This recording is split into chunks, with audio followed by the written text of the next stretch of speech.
We welcome you to Crown Corner on WFNZ's Facebook, Twitter, and Twitch, as well as YouTube. We hope you enjoyed the game last weekend. And I tell you what, Jess, one of the things that I absolutely loved is seeing the reaction of the fans after that 3-1 win over New England. I tell you, man, it was so much fun to see what Uptown was like after that game, but also throughout the 90 minutes of that match that had the supporters going from the word go.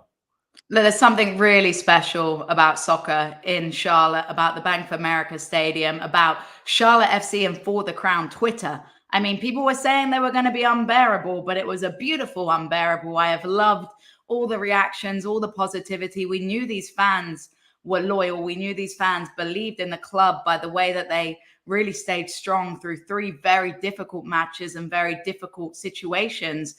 And we all got that win that we deserved. And Will, let's be honest, how much nicer was the post-game show on FNZ and the Charlotte Radio Network? It's so different doing it for a victory versus hard losses, we'll call them. Yeah, and I do feel like a lot of what we saw happen throughout the match was a personification of just the growth of this club. You know, we saw the big adjustment made by Miguel Angel Ramirez at the beginning to have him use 2 strikers at the top. We spent a lot of time in the build-up talking about it. We kind of saw a little bit of the tinkering from Miguel in training this past week and really seeing the maturation of, how to find offense. We talked about it in the build-up to the contest, and it paid off once again like it was at halftime of the Atlanta game. He pushed the right buttons, and it paid off. Look, I know I sound like a broken record, always talking about what a smart manager he is, but there's no words to explain how intelligent he is, how flexible he is. There are managers that are very rigid in the way they want to play. Miguel Angel Ramirez notices what's going wrong. He is willing to admit, okay, maybe this didn't work as well as it could, and he can adjust. And adding that second striker, Will, made the world of difference. And we've talked about Karol Swiderski so much. We've talked about the fact he got 2 goals, a hockey-style assist, the fact that he came to life. But a lot of the reason he came to life in this match was because of the work off the ball that players like Rios and Bender were doing to create space, to allow him the freedom to roam across the pitch. And that is where Miguel Angel Ramirez is a very smart manager. He appreciates not just the on-the-ball movements, but how much off the ball can impact the player that is in possession of the ball. We know you guys who are in the stadium want to hear this part of our podcast every week. If you were listening to us on WFNZ, you obviously know what's coming up next. This is our highlight montage from the first win in Charlotte FC club history.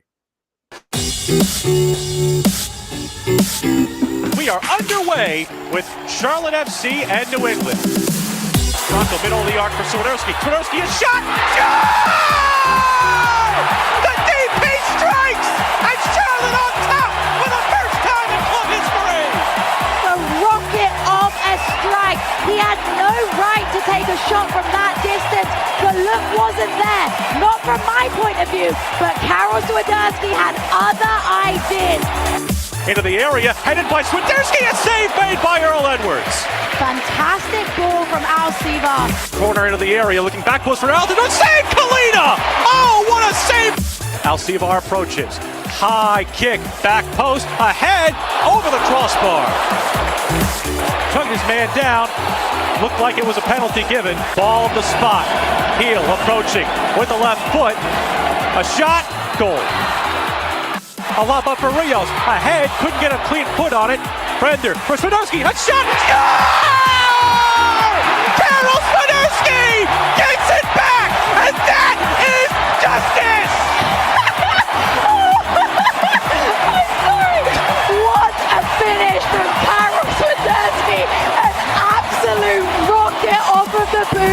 cross in by looking back post, a shot, save Kalina! Oh, that's the best one yet! There are not enough superlatives for the ability of Christian Kalina. Ball played by Alcivar. Alcivar played forward. 1v1. Alcivar. 1v1 with the keeper. Alcivar has Bender with him. Alcivar. A pass for Bender. Bender a shot. Shot! Charlotte FC with its first win in club history. 3-1 over New England Revolution.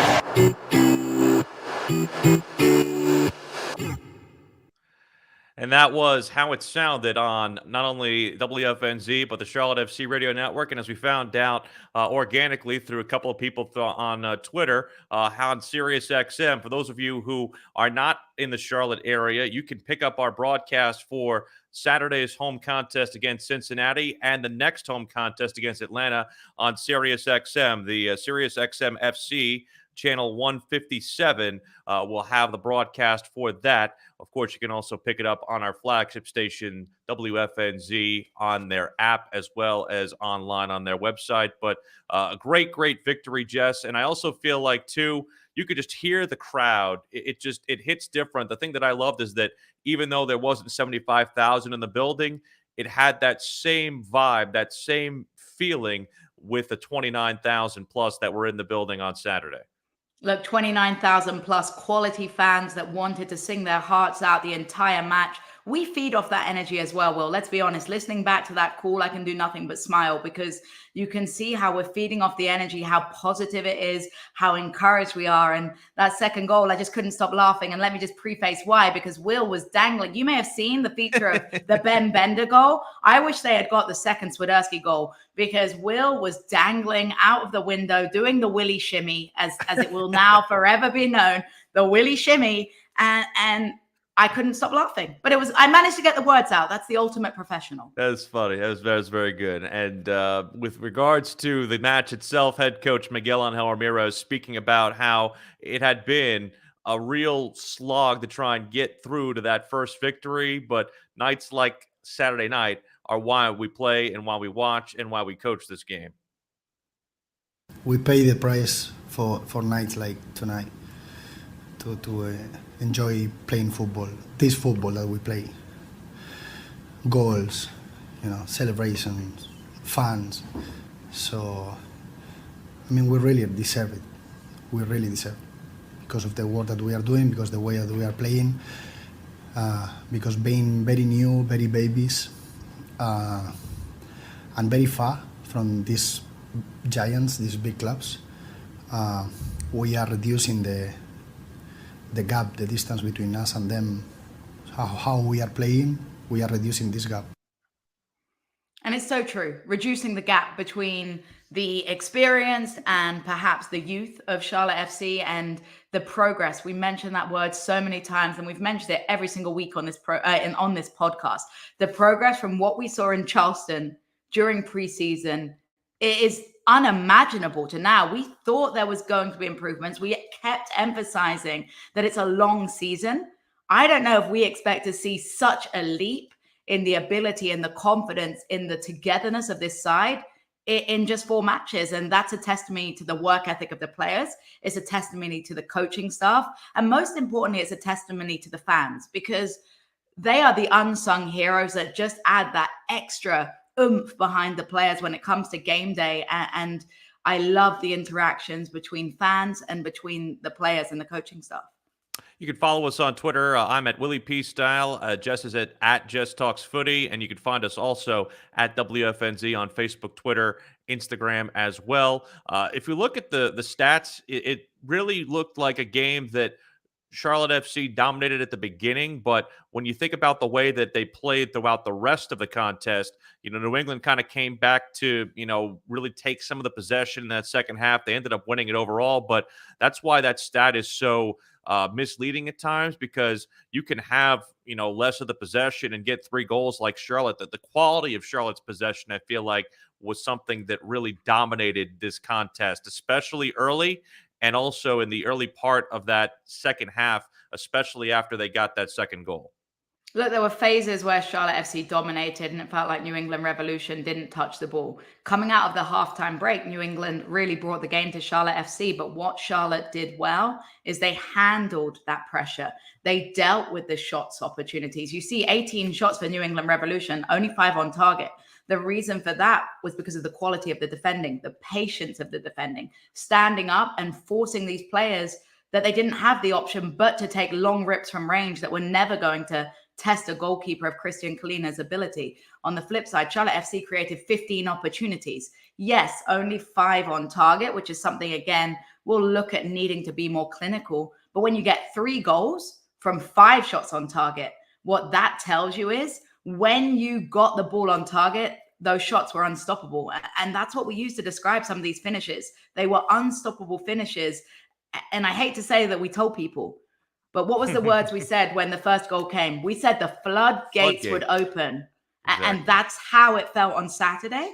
And I'm really hoping and feeling confident that we can bring that confidence in against Cincinnati on Saturday.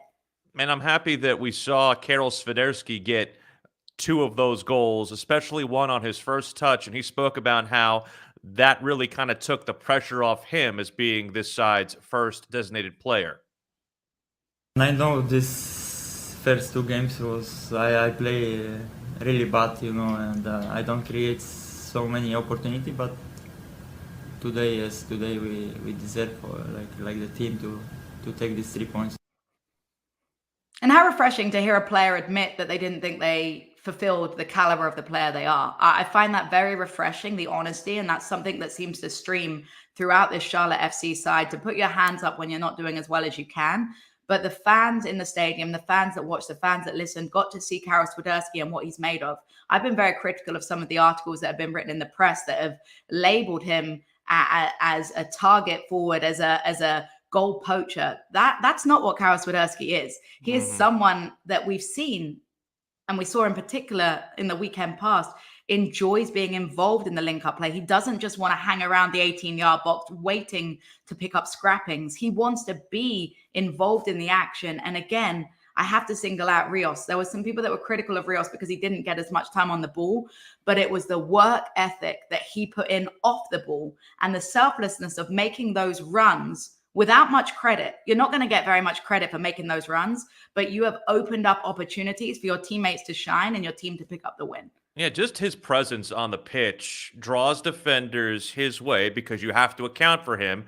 And that defense shading towards him means that there's one less guy to account for Swiderski. And that's because of the fact that he was finding himself open. He had a great clinical individual effort for that first goal. And that second goal very much created off a little bit of a busted play.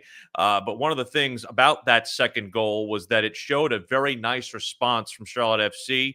It could have gone one or 2 ways. We spoke about it a lot on the broadcast after Carlos Hill's drawn penalty from Christian Kalina in the 54th minute. It was 3 minutes later that they got the goal back to go up 2-1. And Miguel Angel Ramirez said that's just part of the mentality of this club. Trying to not think in the score. Myself also. So, Miguel, what are you thinking now and how you can help the players? So what is the message that my players need right now, right here? So is the best way to be present, and not thinking, because finally the score is at the end, it's after 90 minutes. So you can think in the score, but I believe that they manage really, really well. And responding to adversity is something that Charlotte FC's had to deal with, and it felt like we got the just rewards that we picked up 3 points at the end. Not only that, but they were named, both Karol Swiderski and Miguel Angel Ramirez, part of the Team of the Week and the Coach of the Week from MLS. So cool honor for both of those guys, but also a real cool night for Ben Bender, who not only scored his first goal as a professional in MLS, but got his first assist on that second goal of Swiderski's. He is, as Jess termed him, the man of the moment when it comes to Charlotte FC, and we have a chance to join him, or he has a chance to join us as we go inside the training ground. Here on Crown Corner, it's time to go onto the training ground and bring in a guy who has really captivated the minds and the fans of Charlotte FC. It's Ben Bender, the #1 overall draft pick. He joins us on Crown Corner off of his first ever MLS goal last week and also had an assist on Karol Swiderski's second part of the brace. He joins us on Crown Corner. Ben, how are you, pal? I'm doing great. Thanks for having me. So I made the reference on the broadcast in your first goal where I said crab cakes and soccer, that's what Maryland does. Is that something that resonates with you? I know that movie's a little bit dated from my standpoint generationally, but if I say crab cakes and football, that's what Maryland does. Do you get that reference, or is that over your head? It is kind of over my head, but when you say crab cakes, that's the only place I'll ever eat a crab cake is Maryland. If you go, they'll ask you to have a crab cake with them. If it's outside of Maryland, I'm not doing it. Maryland's the only good crab cakes. It hits different. It hits different. That's what resonates with me. That's hilarious. Well, if you ever watch Wedding Crashers, you'll get that reference. Okay. Don't worry. I also didn't really know the reference. So when Will said it and he was so proud of himself, I was like, I don't really know what it is, but great, cool. Everybody loved it. Something we all loved was your karate kick celebration. I know that's something that's come through your college career as well. Where did that first begin for you? After my first goal, my sophomore season at Maryland, it was just an instinct. It was weird. Like I just got really excited and went to the corner flag and just kicked it. And so I was like, all right, I'm going to keep doing it. And then one of my teammates from my freshman year texted me and he said, you better keep kicking the flag. And he said he wanted to see me kick the flags in Charlotte. So I told him I'd do it. Hey, he got to see it. And I think the club has used that little graphic 100 times. They're going to keep sending it out. So you're pretty famous for the karate kick. That's funny.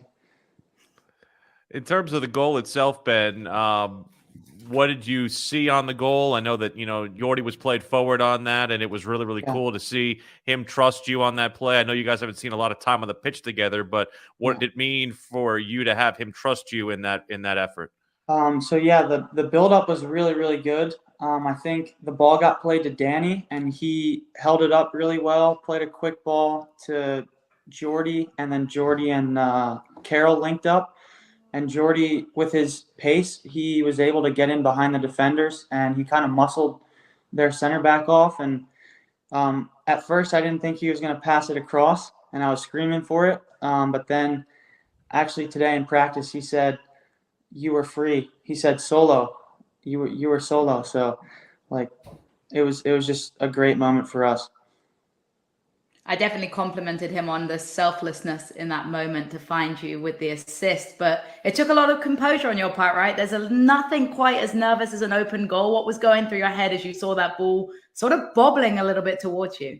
Yeah. Once I saw it come across, I kind of took a look at where the goalkeeper was, and I saw that he hadn't really moved across quick enough.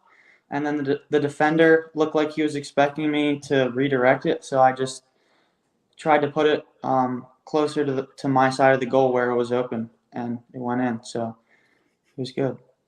I remember one of the first conversations we had with you right after you got drafted is you made the comparison to Xavi, and that's when I knew right away that you were not only a true soccer junkie, but you had a real appreciation for the game. What more, I guess, can you tell us about what you admire about his game and also how you've implemented parts of that into your own? I just really admire the way he thinks about the game and the little details really add up. And I think you can see that in the way he plays and the way he coaches and just the little details about trying to take the best space because he was one of the guys that didn't really have the best athleticism, so he had to think outside the box and make do with what he had. So I think that's something that I guess I compare to him. I'm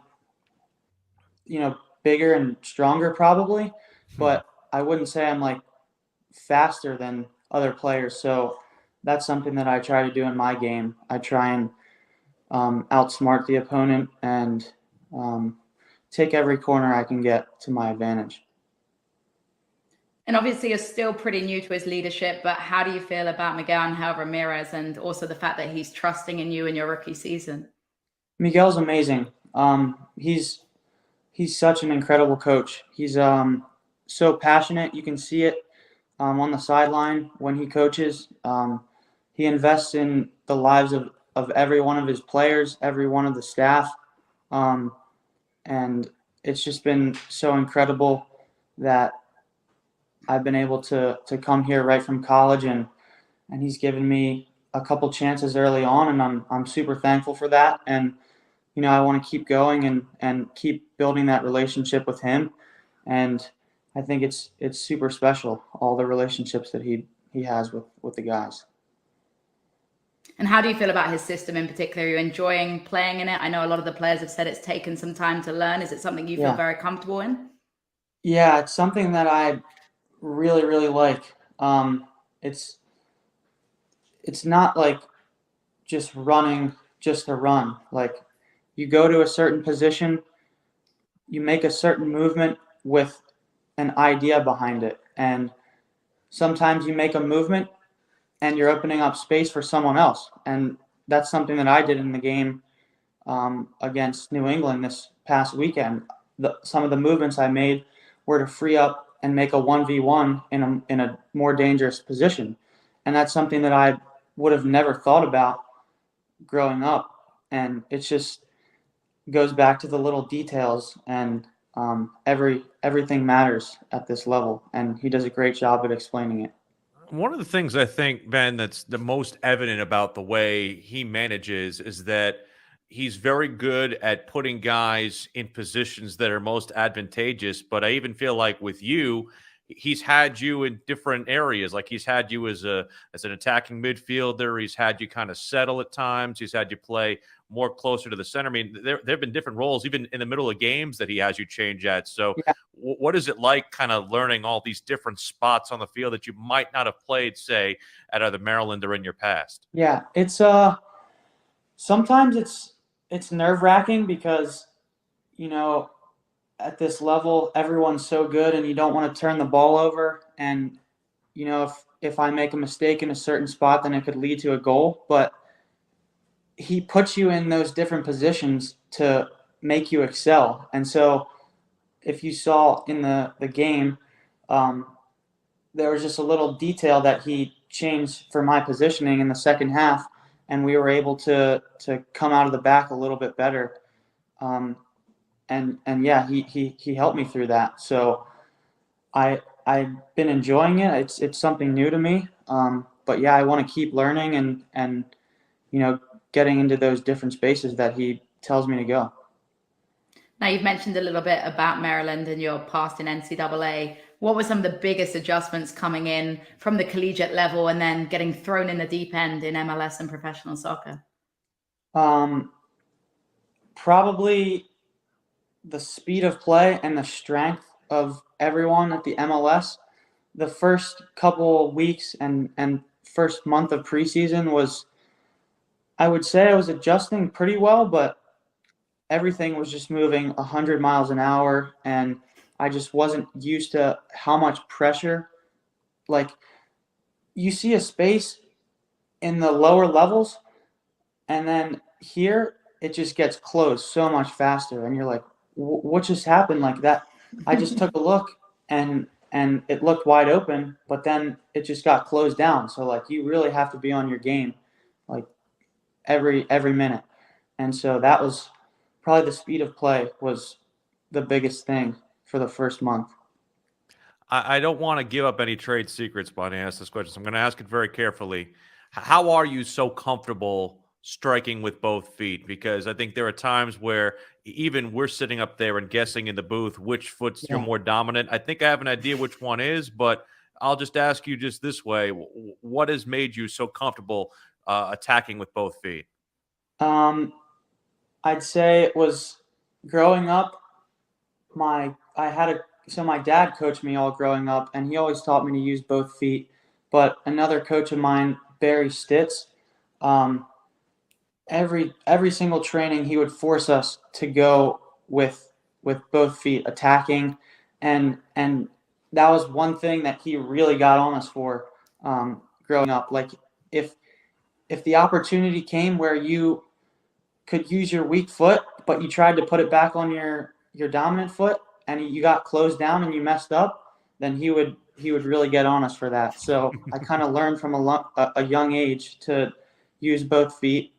And so, yeah, I'm really thankful for that because it definitely helps me out at this level. And you mentioned one coach that's had a big influence on you. You also mentioned your dad. Is there anyone else that you think is credited for this rise to success that you've had? Yeah, definitely my brothers. You know, I definitely love both my brothers the same, but they've had a different impact on me. One of them used to beat me up when I was younger, but it was tough love. And then the other, no, I'm just kidding. But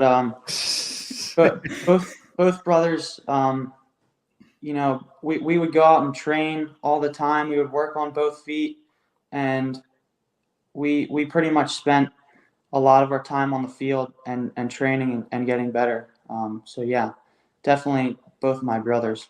I know you had your folks with you in DC. Did they have they made it down to Charlotte for either the home games or to Atlanta for the third game?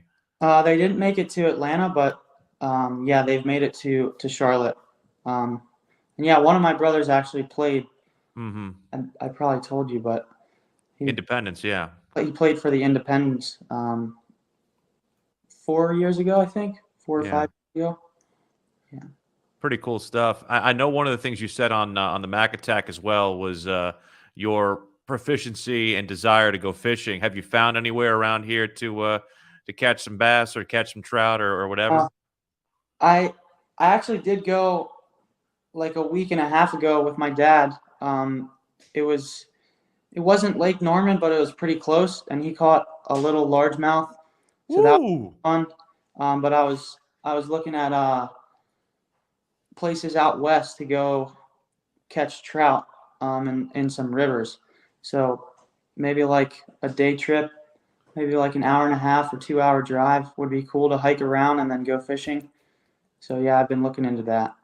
I'm sure we'll have some people tweet us with recommendations of where you can go fish, Ben. Don't worry. Awesome. What's the biggest one you caught? I've actually caught like a 4.5 foot shark, a brown dusky. Whoa! When I was like 11 years old, my family used to go to a beach in Maryland, and we would kayak the bait out like into the middle of the ocean and then just drop it, and then we'd wait and turn like the little clicker on in the like the big rod, and you just hear it go zzz, and the line would go out. And yeah, I picked the rod up, and it was like a 30-minute fight, but it was super fun. Is it harder to fight a shark or harder to fight a center back from the New England Revolution? That's a good question. Oh man, probably even. They're different, but those center backs are tough. Well, we appreciate you taking some time, man. I know that it's been a whirlwind for you here with this club, but we certainly love watching you play. We wish you the best of luck, continued success, and let's go get 3 more points here this weekend against Cincinnati. Yeah, sounds good. Thanks so much for having me. That's a little bit from Ben Bender, and I swear he's so fun, he's so cool, and it's so great to see him have such an immediate impact on this club. Yeah, an immediate impact on the club, Will, but also an immediate impact on you. I think Ben Bender may have given me my favorite ever reaction from you, Will. Do we have it? There it is. Now, all I'm going to say is, everybody, imagine being the individual that look is being made to. Most people would run a mile, but I'm stuck there for another 20 minutes. So thank you, Ben Bender, for those moments. That's funny. We do want to at least point out this week for Cincinnati, no Christian McCoon, no Alan Franco this week because of international duties. McCoon with Venezuela and Alan Franco is with Ecuador. One interesting note is that Karol Swiderski is here in Charlotte, training off to the side this week. We'll see whether or not he plays on Saturday. He did not play for Poland because of basically that muscle strain that he had in the end of the last game. But I do feel like this is a week for, at least with McCoon and with Franco, other players can step up. Maybe we see a different role for Sergio Ruiz, possibly, Anton Walks. A lot of guys at the back might get some different opportunities this week because of those two departures. Look, as a player on a team, you never want to wish any wrong or bad or injury on any of your teammates. An international break is the perfect opportunity for those that are slightly down the pecking order to get the opportunity to prove their point. This is where you get a chance to play, to get 90 minutes because those players aren't present. And you get to just keep that little whisper in Miguel Angel Ramirez's ear. Hey, I'm still here. Hey, you can trust me. And it could be a brilliant moment. Someone like Anton Walks has had a really rough start to his timing with Charlotte FC, an ever-present starter for Atlanta United, but with that injury, got knocked down the pecking order because of some fantastic performances. He's someone that, if he gets the start, will really need to focus on proving himself. And even a guy like Yori Reyna, who was very integral for Charlotte the first couple of weeks, he's back training fully. And even someone like Mackenzie Gaines, who was counted on early for a lot of work, and I do feel like he had some good moments. I feel like we're finding, Jess, this team's a lot deeper than they might have given credit for, at least early on.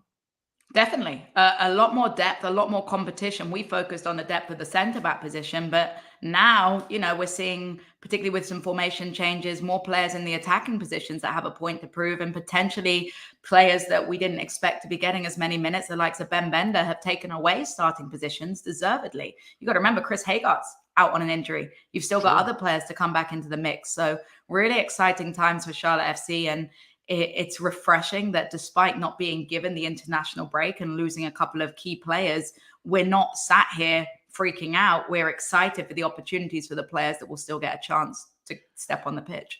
And it'll be an interesting matchup this week against FC Cincinnati. To use Jess's Queen's English, 2 wins on the trot for them. They got themselves a pair of victories in a row over the last couple of weeks over the 2 Florida teams, Orlando and Miami. Tom Gelehrter is their TV play-by-play voice. He joins us next for a little opposition research on FC Cincinnati.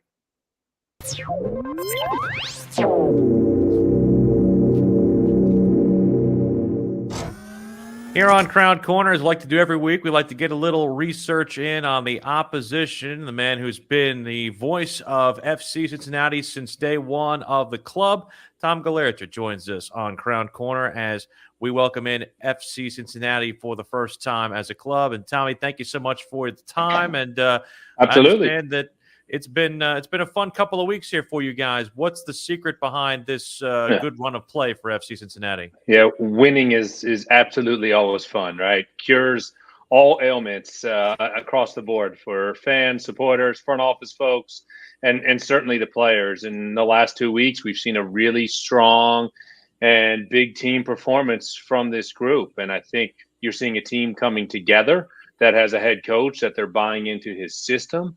And they had a lot of things go really poorly in the season opener at Austin, right? And probably saw that they're a few pieces away from being able to play a 4-4-2, which is what Pat Noonan wants to get to. And that's okay. And rather than running that out again and maybe seeing a repeat performance the next week against DC, he adjusted some things. They really outplayed DC United in week 2. And then an unfortunate handball in the 94th minute on Jeff Cameron ends up being a 1-0 result as United somehow gets out with 3 points in that week 2 performance. And a draw that night probably would have felt a little bit disappointing because the team played so well and the expected goals were there. The finishing was not. And there was this common theme, right? Brandon Vasquez was getting opportunities. Well, obviously that exploded in the game down in Orlando and then back at home this past Saturday. And he's been a massive spark and a guy who's been working really, really hard and been huge for the club. But again, you have a group that's coming together. Alec Can made some big saves in Orlando to keep that match at 1-1 before the game winner came, and then he had a big save when it was still 2-1 this past Saturday. So that's been a big part of the performance, and really, like I said, a team that is coming together. And you mentioned Alec Khan as a former goalkeeper. Something I'm really passionate about is digging in to opposition goalkeepers. Obviously, played at Atlanta United, didn't get much of a consistent position when it came to playing games. How has he adjusted to now playing week in, week out for you? Yeah, look, Jess, you know, when you're in Atlanta and you're behind Brad Guzan, your chance to be the regular starter is very minimal unless he suffers a significant injury. And, you know, early on in those years with Atlanta, he obviously got a spot start here and there because Guzan was still called up regularly to the U.S. men's national team. So, you know, he had 30-some starts in Major League Soccer before arriving at Cincinnati. He'd started against FC Cincinnati, so we'd seen him. And he was always a guy who kind of lingered around, a little bit like Brad Stuber, right, with what's going on in Austin and the way that he played last year, that never was given that regular chance, but stuck behind a guy on the national team. And so I give him credit. You know, he stepped in, and, you know, there's nobody who was more upset on that flight home from Austin than Alec Khan, right? Plain and simple. Like, he was devastated. You give up 5 goals. That's a really poor night as a goalkeeper. But since then, he's played really, really well, and obviously 2 wins in these last 2 weeks, and he's been part of it. And I think that I'm excited to see – look, it's only 4 games into a 34-game season, but I'm excited to see what he can do as the regular guy, get a clean sheet under his belt, and continue to grow that confidence with the defenders he has in front of him. I hate to stick with the ex-Atlanta theme, Tommy, but, you know, another ex-Atlanta player who's playing very well is Brendan Vasquez, you know, brace in the last 2 contests, and, you know, guy who – very much like Alec Khan, stuck at the wrong position with the squad that has Joseph Martinez on it. What has Vasquez been able to unlock that he wasn't in previous stops? Well, I think confidence and then the quality in his finishing, right? Brandon is all of 23 years old, right? Mm-hmm. And you sometimes forget that because he's been around for a few years now. And before that, he was with Atlanta for a few years, as you mentioned, stuck behind Joseph Martinez. Like, as a double-edged sword, right? Because if you're behind Joseph Martinez, it means you're training with Joseph every day, and you're learning from one of the greatest goal scorers the league will ever see, right? In Joseph Martinez. But your opportunity to step in and play is 10 minutes here and 15 minutes there, and maybe a start or 2 a season. So Brandon never really got that opportunity in Atlanta. He came to Cincinnati and thought, okay, great. Now here's my chance to be a regular starter in Cincinnati. And weeks later, they signed Locadia. And you're like, wait a second. I thought this was my chance to be the guy. And you signed Jurgen Locadia. Great. You know, obviously he's going to be the starter. And that move clearly didn't work out. He is a guy who works really, really hard, who is almost always one of the first people at the facility in the morning. And he's one of the last ones off the pitch after training. Since Dom Kinnear has come on, he spends time with Dom on the pitch after training for extra instruction. And now that he's playing 80, 90 minutes a game, it's gotten to the point where the physio staff is running out and pulling him and saying, all right, enough's enough, man. Like, you have to take care of your body because you're not coming on for 20 minutes or 30 minutes a game. You're going 70, 80, 90 minutes, and we need to save some of those legs. But, I mean, you have to give some of that credit to Dom, but also give that credit to Brandon for the way that he's worked. We saw some of it at the end of last year when Tyrone Marshall was the interim head coach. And I think, you know, the staff, Chris Albright, wanted to see what can Brandon Vasquez do. Do we bring him back next year? Does it make sense? And so they started him regularly, and he rewarded them with 4 goals. And now with some different teammates around him, he's seeing even better service and better opportunities. And, you know, he's been involved in all 5 goals. So he has 4 goals and an assist. So, you know, I think I said it this past week, everything he's touching right now turns to gold. Now, we've talked a little bit about 2 key components of your side. From what you've seen of Charlotte FC so far, what do you think FC Cincinnati is going to be looking at and having to work against in order to try and pick up a result on Saturday? Well, I think that's a great question. And it's, look, Charlotte obviously is a team that's coming together, but we've seen some jump of confidence in the last 2 weeks. Certainly, you know, it was a good performance at Atlanta and then the great performance at home. To get that win against New England Revolution, a team, you know, has their own superstars on that side, right? So a convincing win at that. You know, I was joking. I was like, all right, good. Charlotte got that win out of their system. You know, they're not chasing that when Cincinnati is down there. But I think it's honestly for FC Cincinnati at this point, it's continuing to build upon the things that they have done, right? That not worrying as much about the opponent. And look, I'm not saying you ignore it or you don't scout your opponent. Obviously, they will do all of that, but they've been very good in handling pressure. They've been very good in defending the goal and coming up with big plays. And Alec, obviously, with some big saves in the last 2 games. And that's what led to these wins. And then picking those right opportunities to get the service across, to get the chances to score.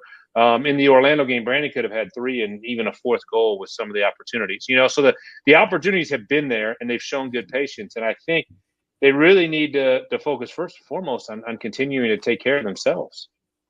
And obviously, you mentioned the fact that they want to play a 4-4-2, at least in philosophy, but they've gone more with 5 at the back. Is that the way you feel like they'll shape up against Charlotte?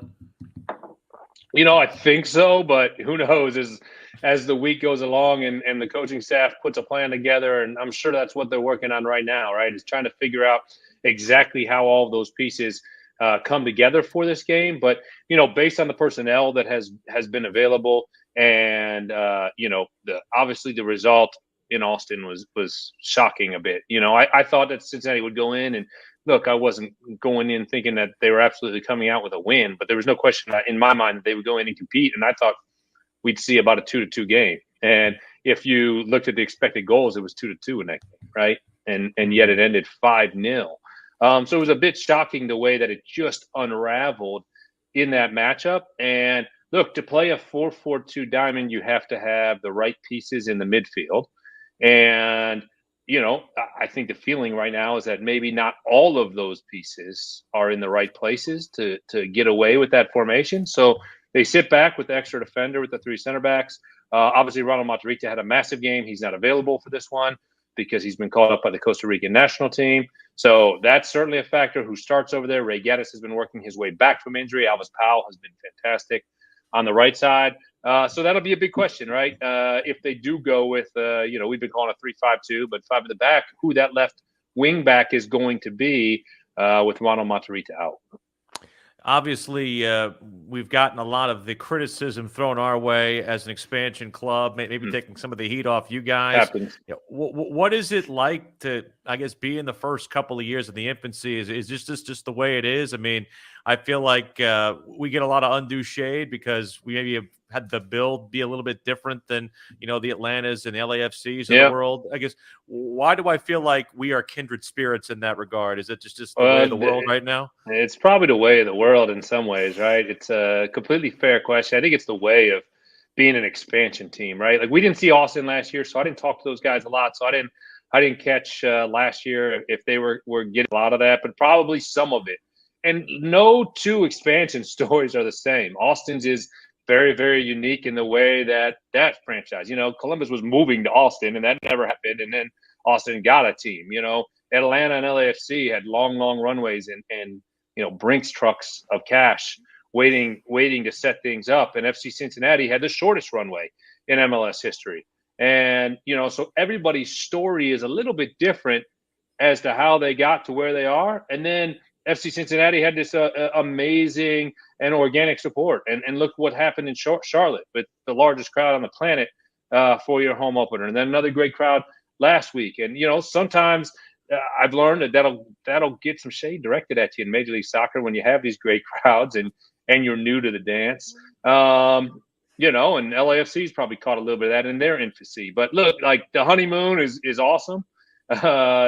In real life and in MLS expansion life, the honeymoon season is great. You don't catch as much flack for the results in that first year, but then the pressure is certainly on after that. And when you look at, LAFC had some success right away. Obviously, Atlanta had a lot of success right out of the blocks. It's difficult. Minnesota took a little bit more time to get there. And obviously that's the case with FC Cincinnati. Nobody is content or happy with how things have gone, and the mistakes are understood.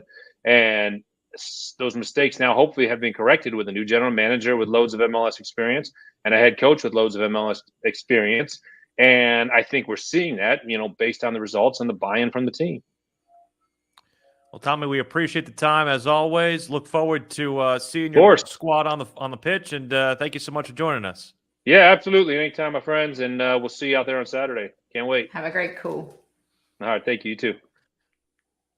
Tommy Gelehrter joining us, FC Cincinnati voice. It's great to see these guys and gals who are a part of our profession. It's really, really cool to kind of get in touch with them, and it's almost kind of like a little initiation for us, just because we feel more and more part of the family, I would say.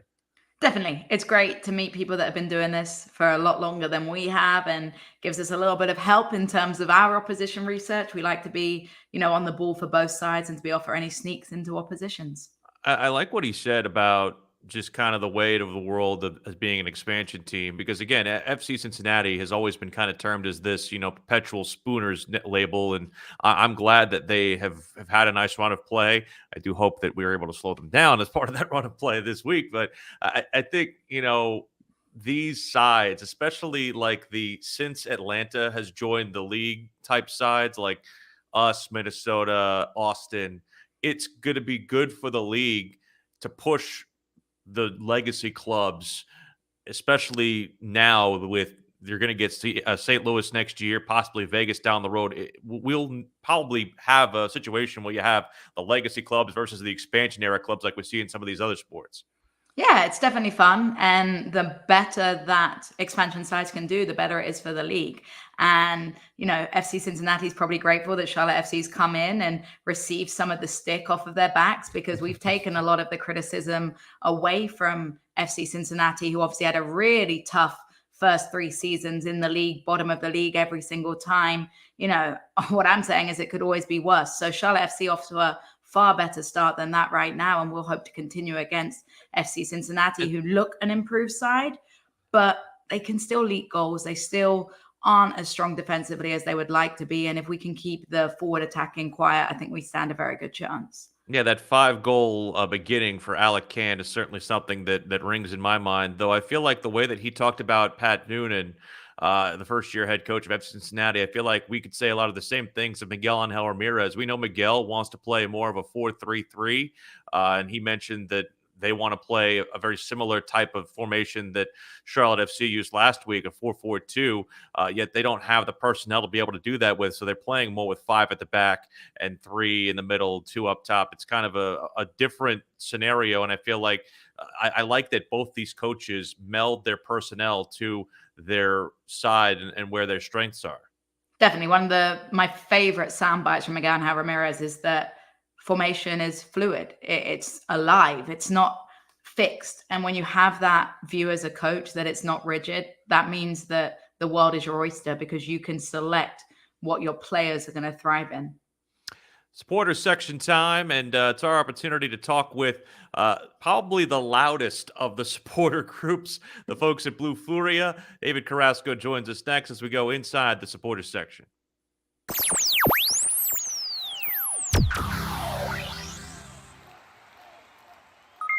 Here on Crown Corner, it's time for our supporters spotlight, and if there was a race for the one that was the most vociferous, it would be our next guests group, and that is Blue Furia.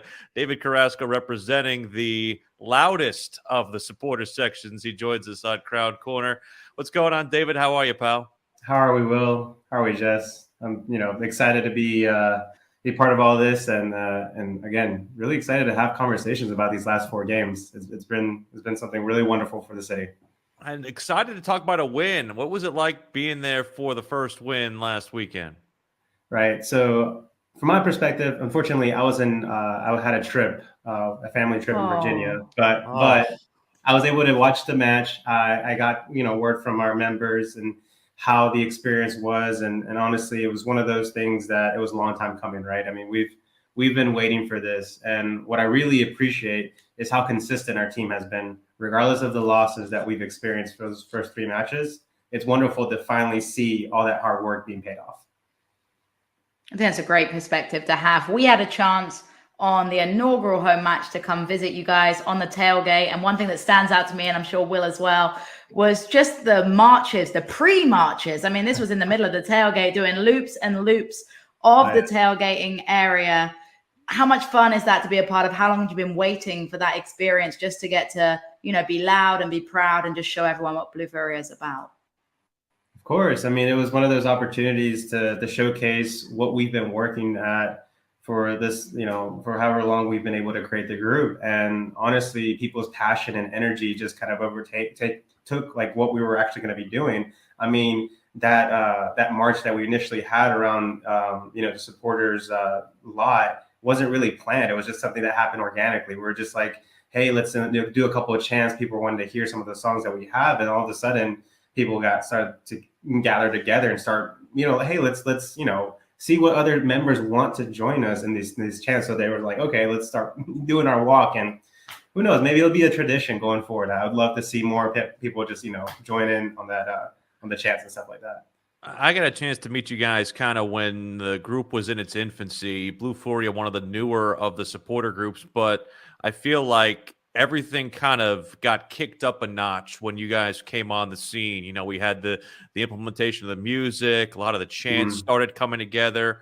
What has it been like seeing not only people flock to y'all, but also just the infusion of what you guys have brought to the supporter section as a whole? Right. I mean, from the beginning, I think there was an opportunity for representation, and that was the whole reason we wanted to start this. And there was the opportunity to also project kind of what we've known from our other teams that we followed. And it's wonderful to finally see some of the people also connect that doesn't have that cultural background and be, wanting to learn, not only the chants, but also like the way we do our tailgates, the way we're even, in the match itself, like how do we last those 90 minutes constantly chanting and starting to learn our players, starting to really connect with even outside of the game with other people of the community and trying to grow organically, obviously, and then make the benefit of the club to see another side of soccer, which we're aware of. And you mentioned community. What sort of community service are you guys passionate about? What areas of Charlotte and, the Greater Carolinas do you want to give back to and help with? Yeah, of course. So, I mean, the biggest thing right now is figuring out, in general, what the memberships want to push initiative towards. And I have introduced one of the current fundraisers that are happening, which is the American Lung Association. They're having a event this Saturday it's called the Fight for Climb.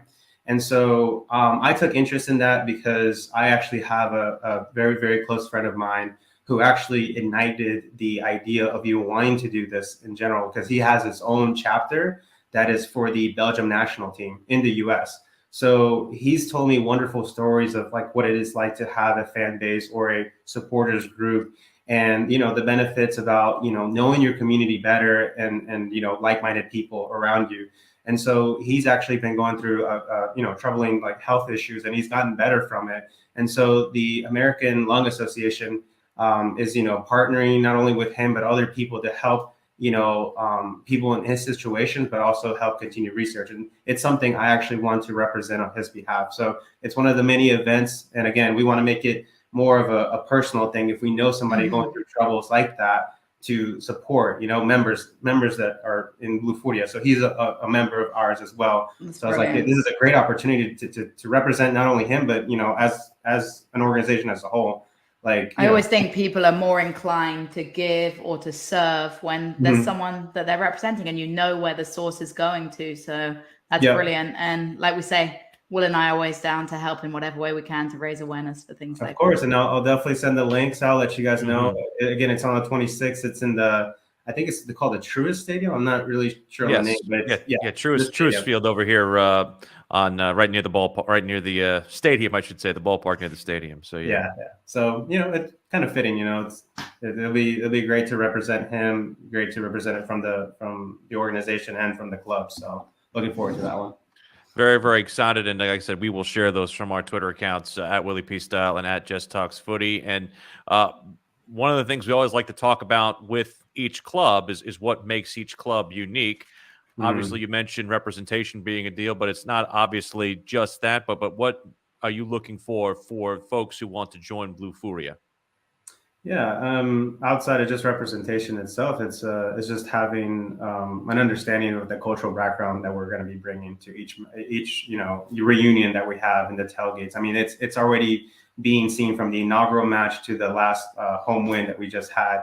People are constantly coming in and trying to understand, okay, like, where is that passion coming from? Where is this energy coming from? And it's one of those just just a learning thing, and now we're connecting with the wider audience that are interested in it. So I think that's what makes us different. It's where we're bringing something that we've learned from the past, making it our own now here in Charlotte, and helping others understand, why is it that we're this passionate, from the chants, from the music, from, the way we organize things and experience the game.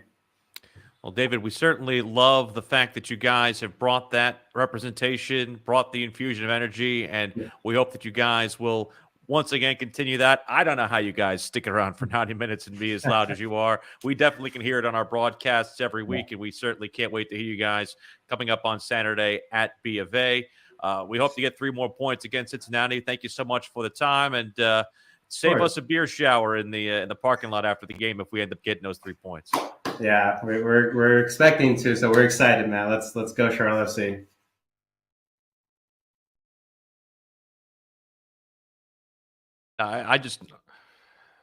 That's David Carrasco from Blue Furia. I just love our supporters. I really do. Take a look at this photo from Saturday. This was taken by, I believe, one of the members of the Charlotte FC photo group, whether it was Taylor or Krista, one of those people. That's Sombrero Man with Miguel Angel Ramirez, and just seeing the way that this group embraces this team and the team does so the same way. It's so real great to see, Jess. Definitely. It's an amazing part of what this club is about. But Willie, please be careful with promising beer showers. I didn't say that. That is true. Matt's voice is a little bit under the weather today, so we're going to give him a break on Matt's burning questions, but we do have the questions. So Matt is the silent reader here for the questions. So Matt, whenever you have our first one here, go ahead and add it to us. All righty. Speaking of Willie P, what is Willie P's secret for preserving his voice? I use a very strict diet on Friday and Saturday. Nothing really acidic, so like nothing with tomatoes in it, nothing with any kind of spiciness or whatever, and it's just a lot of throat coat tea and Cepacol throat drops. And I mean, you see me at halftime. A lot of times I'm popping those or throwing the chloroseptic spray in there, just trying to do anything I can to preserve it. But don't try it at home, guys. Do not try this at home. Yeah, I won't recommend it for folks. What's number 2 here, Mr. Hogan? How long before Ben Bender gets called up to the U.S. men's national team? Well, he just turned 21, so I mean, look, I think it's one of those things where he hasn't been on the radar for the youth teams yet. He's yet to make an appearance for the U.S. men's national team in the youth development. Still U23s. I think he's getting on their radar. There's no way that now that he's on the professional stage performing like he is, that he isn't getting on the radar. I'd be interested to see if he potentially gets into the U23 team next time they have a camp. And once you get into those youth teams, you have more of a chance to make your way into the first team as well. And I do know that, like he did get some international attention before he went into college, but it was something where, he really wanted to go to college. He wanted to be able to play it, at Maryland and have that opportunity. And I feel like that was very special to him. So I think it's something where he's starting to turn some heads, which I feel like is a good thing. All right, last one here that we have for us. Who steps in for McCoon and Franco? Who do you think, Jess? I think we're going to see Sergio Ruiz getting some time. He's now back from baby duties, obviously still being a dad at home, but he's getting some blessings to come back in and making sure he's present in practice, making sure he's getting opportunities to play. So I'm excited for him to get an opportunity. He's someone that has been on the peripherals for a while. There's been a lot of fans that have wanted him. And then as for McCoon, personally, I'd love to see Anton Walkes get an opportunity. We saw him right at the end in the victory this week, and he did a very good job. Almost had a goal, lost his left foot, as Adam Armour liked to point out to him. Choked a little bit up in that shot, but I think he's a player that has a lot of MLS experience. We know he can perform at this level. I wouldn't put it past Derek Jones getting some more run this week. I feel like just him getting more comfortable, it would be a good thing for this group. And I do feel like there's a little bit more opportunity for him to possibly get involved. But there's obviously a lot going on with it in terms of a lot of these different players. You mentioned walks. Maybe they go back to a back three for this match and use walks that way. I don't know. We haven't had a chance to see how they'll line up yet in training this week, but very much looking forward to seeing what they look like. On Saturday, Charlotte FC Cincinnati, our pregame coverage across the radio network begins at 4:30. First kick is just after 5 at 5:08. So be sure you're in your seats early. Be sure you're listening to us wherever you might be, whether it's in Charlotte on WFNZ 92.7 FM, 610 AM, or the WFNZ app, or wherever you might be across the radio network. For Matt Hogan, for Jess Charman, I'm Will Pelagic. Thank you so much for watching Crown Corner this week. We're here every week, 10 o'clock. If you missed any part of it, you can also check out our Crown Corner show on demand wherever you get your podcast.